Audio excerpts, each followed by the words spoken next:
So inherit இம்யூனிட்டின்றதுல வந்து என்ன இருக்குன்னா, இன்னேட் இம்யூனிட்டின்றதுல வந்து ஃபிசிக்கல் பேரியர் இருக்காங்க. ஃபிசிக்கல் பேரியரில் யார் இருக்காங்கன்னா ஸ்கின்னு ஸ்கின் என்ன பண்ணுதுன்னா வந்து மைக்ரோ ஆர்கானிசம் உள்ள என்ட்ராகாமல் ப்ரிவென்ட் பண்ணுறாங்க. Next respiratory, gastro industrial, urogenital tract, இந்த ட்ராக்லாம் எபிதிலியமான வந்து லைன் ஆகிருக்கும். அதனால வந்து மைக்ரோப் வந்து ட்ராப் ஆயிடும், அதாவது பிடிச்சிடுவாங்க அவங்களாம்.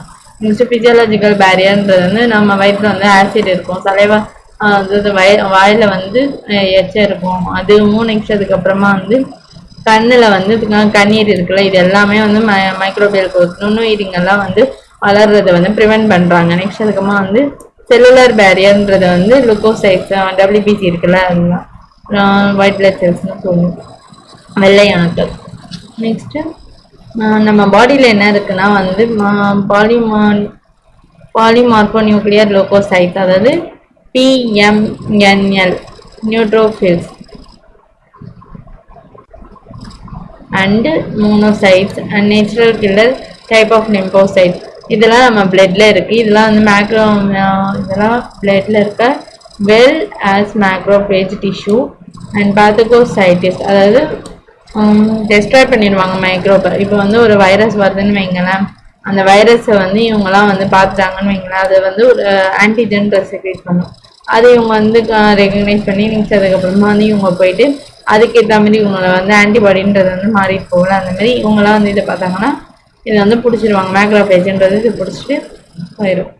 ஓகே, அதாவது செல்லுலார் பேரியர்ன்றது வந்து இந்த ஒயிட் பிளட் செல்ஸ்ன்றது வந்து மைக்ரோப் வந்து டெஸ்ட்ராய் பண்ணுவாங்க, அதாவது பேத்தகோசைட்டிஸ்னால் கொல்லக்கூடிய தன்மை.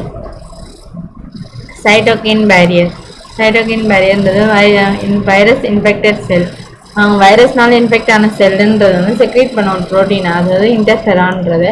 அது வந்து நான் இன்ஃபெக்ஷன் அதெல்லாம் அது வந்து இன்ஃபெக்ட் பண்ணாமல் இருக்குது, வைரல் இன்ஃபெக்ஷன் வந்து ப்ரொடெக்ட் பண்ணுறதுக்காக அது வந்து செக்ரேட் ஆகும். ஓகே,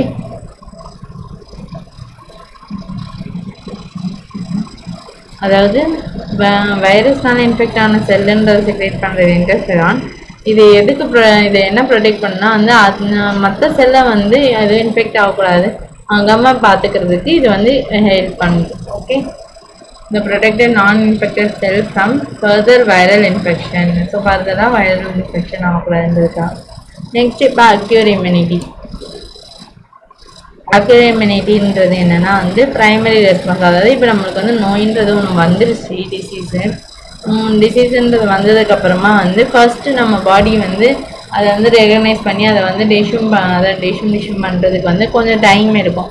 அது எப்படி தாக்கலாம், என்ன தாக்கலான்ற மாதிரி யோசிச்சுட்டு அப்படி இப்படின்ற மாதிரி இருக்கும். நெக்ஸ்ட் அதுக்கப்புறமா அதுக்குன்னு ஒரு எதனா ஒரு வீக் பாயிண்ட் இருக்கா, அதை வச்சு அதை வந்து காலி பண்ணுறதுக்கு கொஞ்சம் டைம் எடுக்கும். பட் செகண்டரி ரெஸ்பான்ஸுன்றது வந்து ஃபாஸ்ட்டாக இருக்கும். ஃபஸ்ட் ரெஸ்பான்ஸுன்றது ஸ்லோவாக இருக்கும், லோ இன்டென்சிட்டியாக இருக்கும். பட் செகண்ட் ரெஸ்பான்ஸுன்றது வந்து ரொம்ப ஃபாஸ்ட்டாக இருக்கும். ஏன்னா அதில் வந்து மெமரி நம்ம ஃபஸ்ட் என்கவுண்டர் அதை ஞாபகம் வச்சுட்டு அதே இது ரிட்டர்ன் வந்ததுன்னா இவனை எப்படி தாண்டா தாக்கணுன்ற மாதிரி அவனை டக்குன்னு வந்தோடனே அவனை வந்து அடித்து சாவச்சு போட்டுருவாங்க. Next primary and secondary immune ரெஸ்பான்ஸுன்றது வந்து 2 ஸ்பெஷல் டைப் ஆஃப் லிம்போசைட் வந்து இதுக்கு வந்து ப்ரெசென்ட்டாக இருக்குது இந்த ரெஸ்பான்ஸுக்கு காரணமாக. அது யாருன்னா பி லிம்போசைட்டோ டி லிம்போசைட்டோ. பி லிம்போசைட்டுன்றவங்க வந்து army of protein response in pathogen in blood fight.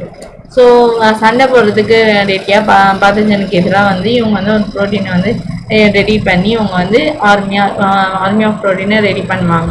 Okay, ஒரு படையை ரெடி பண்ணுறாங்கன்னு வச்சுக்கோங்களேன். அந்த ப்ரோட்டீன் பேர் என்னென்னா வந்து ஆன்டிபாடின்னு நம்ம சொல்லுவோம். ஸோ இது ஆன்டிபாடியோட ஸ்ட்ரக்சர். ஸோ ஆன்டிஜனை பிடிக்கிறதுக்கு ஏற்ற மாதிரி இது வந்து மாடிஃபை ஆகி அந்த ஆன்டிஜனை பிடிச்சி இவங்க வந்து காலி பண்ணுறாங்க. நெக்ஸ்ட்டு டி செல்ஸ்ன்றது என்னென்னா வந்து இது வந்து ஆன்டிபாடியை செக்ரேட் பண்ணாது, பட் டி செல்ஸ்க்கு வந்து ஹெல்ப் பண்ணும் அதை ப்ரொடியூஸ் பண்ணுறதுக்கு. நெக்ஸ்ட் ஆன்டிபாடின்றது வந்து ஈச் ஆன்டிபாடியுமே வந்து 4 பெப்டைட் செயின் இருக்கும், 2 ஸ்மால் லைட் செயின்ன்றது இருக்கும். நெக்ஸ்ட் அதுக்குமா 2 லாங்கர் ஹெவி செயின் இருக்கும். இதுதான் அந்த 2 ஸ்மால் செயின். நெக்ஸ்ட்டு இதுதான் வந்து அந்த 2 லாங் செயின்ன்றது இருக்கும். ஓகே, ஹெவி செயின்னா சொல்லுவோம். ஹென்ஸ் ஆன்டிபாடின்றதை நம்ம ரெப்ரசன்ட் பண்ணி L2H2, அதாவது H2L2ன்றது ரெப்ரசன்ட் பண்ணுறோம். இது நம்ம பாடியில் ப்ரொடியூஸ் ஆகுது. ப்ரொடியூஸ் பண்ணுறது ஆன்டிபாடிஸ் என்னென்னா IgA, IgM, IgE, IgG. So இந்த காரணம் கிடைக்கிறது ஆன்டிபாடி. நெக்ஸ்ட்டு ஹியூமோரல் இம்யூனிட்டின்றது வந்து இதுக்கு வந்து அதாவது ஆன்டிபாடி வந்து ரெஸ்பான்ஸ் பண்ணுது நம்ம பிளட்ல, அது என்னன்னா ஹியூமோரல் இம்யூனிட்டின்னு சொல்கிறோம். நெக்ஸ்ட்டு 2 டைப் ஆஃப் அக்யூரிமெண்ட்ஸ் ரெஸ்பான்ஸ் இருக்குது, ஆன்டிபாடி மீடியேட்டட். நெக்ஸ்ட்டு செகண்ட் டைப்புன்றது என்னென்னா வந்து செல் மீடியேட்டட் இம்யூனிட்டி, இது டி லிம்போசைட் பண்ணுற வேலை. அதாவது செல் மீடியேட்டட் இம்யூனிட்டின்றது சிஎம்ஐன்றது சொல்லுவோம். ஸோ டி லிம்போசைடுன்றது வந்து சிஎம்ஐ, செல் மீடியேட்டட் இம்யூனிட்டி. ஸோ நம்ம ஹியூமனில் வந்து நம்ம வந்து ஆர்கன் டிரான்ஸ்பிளான்டேஷன்லாம் பண்ணுறோம்ல, ஹார்ட்டு, ஐ, லிவரு, கிட்னி இதெல்லாம் வந்து ஃபெயில் ஆகிறதுக்கு டிரான்ஸ்பிளேஷன் அப்போ வந்து இவங்க தான் வந்து ரிஜெக்ட் பண்ணுறதுக்கு வாய்ப்பு இருக்குது. ஏன்னா வந்து செல்ஃப் செல்லையும் அதர் செல்லையும் வந்து டிஃப்ரென்ஷியேட் பண்ணி இவங்கெல்லாம் வந்து அதாவது நம்ம பாடியில் இல்லாத வேறு ஒரு ஆர்கானிசம்னால வேறு ஒன்று இதுன்னு சொல்லிட்டு அதை வந்து டெஸ்ட்ராய் பண்ணிடும். ஸோ அதனால ரிஜெக்ட் ஆயிடுது. நம்ம கிராஃப்ட் ரிஜெக்ஷன் சொல்லுவாங்க. அது காரணம் செல் மீடியேட்டட் இம்யூனிட்டி தான். அதுக்கு அவங்க வந்து என்ன பண்ணிடுவாங்கன்னா வந்து ஆர்கன் டிரான்ஸ்பிளான்டேஷன் இந்த மாதிரிலாம் பண்ணணும்னா அவங்க வந்து இந்த இம்யூனிட்டியை வந்து குறைக்கும், செல் மீடியேட்டட் இம்யூனிட்டியை வந்து கொஞ்சம் குறைச்சிருவாங்க அவங்க அதோட வேலைகளை. அதை இதுவும் குறைச்சதுக்கு அப்புறமா வந்து அதை வந்து ரிஜெக்ட் பண்ண முடியாத மாதிரி இருக்கும். கிராஃப்ட் ரிஜெக்ஷன்றதை நம்மளால் தடுக்க முடியும்.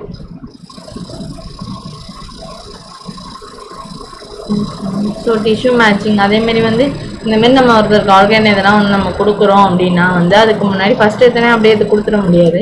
டிஷ்யூ மேட்சிங்கிறது பார்க்கணும். நெக்ஸ்ட் அதுக்கப்புறமா வந்து டிஷ்யூ 2 பேருக்கு மேட்ச் ஆகுதான்ட்டு. நெக்ஸ்ட்டு பிளட் குரூப் மேட்சிங் பார்க்கணும். நெக்ஸ்ட் அதுக்கப்புறமா வந்து கிராஃப்ட் டிரான்ஸ்பிளான்டேஷன் பண்ணுறதுக்கு முன்னாடி பேஷண்ட்டுக்கு வந்து இம்யூனோ சப்ரஸனா இந்த இம்யூனோ சப்ரஸன்னு கொடுத்தாங்கன்னா வந்து அந்த செல் மீடியேட்டட் இம்யூனிட்டின்றதோட இம்யூனிட்டியை வந்து கொஞ்சம் குறைச்சிடும். அதாவது இம்யூனிட்டியை நம்ம குறைக்கிறோம். ஸோ அவங்க இதை வந்து அவங்க லைஃப் வாழ்நாள் முழுக்க அவங்க இதை வந்து எடுத்துக்கணும்.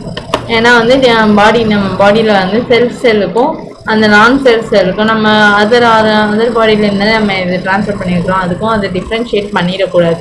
டிஃப்ரென்ஷியேட் பண்ணிட்டுனா கிராஃப்ட் ரிஜெக்ஷன் ஆகும். அந்த ஆர்கனை வந்து இதை ஆர்கன் கிடையாதுன்னு சொல்லிட்டு ரிஜெக்ட் பண்ணுவோம். Okay,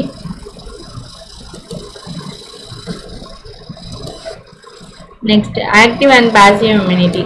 so active and passive இம்யூனிட்டின்றது என்னென்னா இது ஒரு type of immunity. So active இம்யூனிட்டின்றது வந்து ஸ்லோவாக தான் ஃபங்க்ஷன் ஆகும். அதாவது இப்போ வந்து ஆக்டிவ் இம்யூனிட்டி என்னென்னா நம்மளுக்கு இப்போ வந்து ஒரு காய்ச்சலோ அந்த மாதிரி வருதுன்னு வைங்களேன், ஒரு கதை சொல்லுவாங்க, மாத்திரை போட்டோன்னா வந்து 7 நாளுக்குள்ளே சரியாயிடும். நெக்ஸ்ட்டு மாத்திரை போடாமல் இருந்தோன்னா அது ஏதோ ஒரு கதை சொல்லுவாங்க. மாத்திரை போட்டுட்டோன்னா வந்து 1 வாரத்தில் சரியாயிடும், மாத்திரை போடலன்னா வந்து 7 நாளில் சரியாயிடும்ட்டு ரஜினி சொல்லுவார். ஓகே, சரி, ஓகே. ஆக்டிவ் இம்யூனிட்டின்றது என்னென்னா வந்து நம்ம பாடியிலே வந்து செல்ஃபாக வந்து ஆன்டிபாடி அதான் செல்ஃபாக வந்து இம்யூனிட்டி வந்து இன்க்ரீஸ் பண்ணி நம்ம நோயிலேருந்து வெளியே வருது. பாசிவ் இம்யூனிட்டினா என்னென்னா நம்மளே வந்து ஆர்டிஃபிஷியலாக வந்து அதாவது நம்மளே டைரெக்டாக வந்து ஆன்டிபாடி என்ன பிரச்சனை, இது பிரச்சனையா, அதுக்கு இந்த மருந்து போட்டால் சரியாக போயிடும் அப்படின்ற மாதிரி கொடுக்கறது தான். பாசிவ் இம்யூனிட்டிக்கு ஒரு எக்ஸாம்பிளாக வந்து கொலஸ்ட்ரால் சொல்லியிருக்காங்க. இது வந்து yellowish body fluid.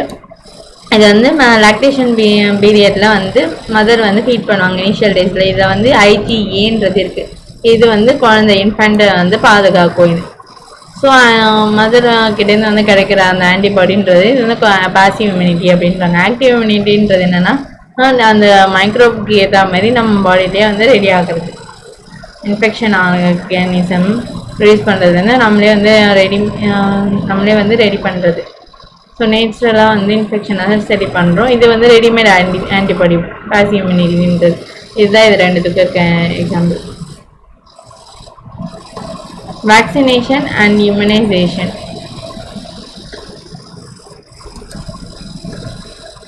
So vaccine and இம்யூனைசேஷன்ன்றது வந்து எதை பேஸ் பண்ணிங்கன்னா வந்து இப்போ வந்து ஒரு பேத்தஜன் இருக்குன்னா வந்து அதை வந்து இன்ஆக்டிவேட்டடோ இல்லைனா அதை வந்து வீக் பண்ணிடுவாங்க. அதை வீக் பண்ணி நம்ம பாடியில் வந்து இன்ஜெக்ட் பண்ணும்போது அது வந்து நம்ம பாடி வந்து ஈஸியாக வந்து டிஃபைட் பண்ணிடணும். அது வந்து டெட்லி டிசீஸாக இருந்தால் கூட சரி, அது வந்து சரி பண்ண முடியாது.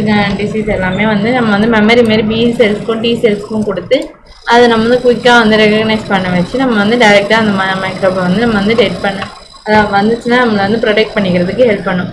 இப்போ டெட்டனஸ் அந்த மாதிரி இதுக்கெலாம் வந்து டைரெக்டாக நம்ம வந்து இன்ஜெக்ஷன்லாம் நமக்கு போடணும். அண்ட் ஏன்னா குயிக் இம்யூன் ரெஸ்பான்ஸுன்றது கொடுக்கணும். ஏன்னா இது வந்து டெட்லி மைக்ரோப்.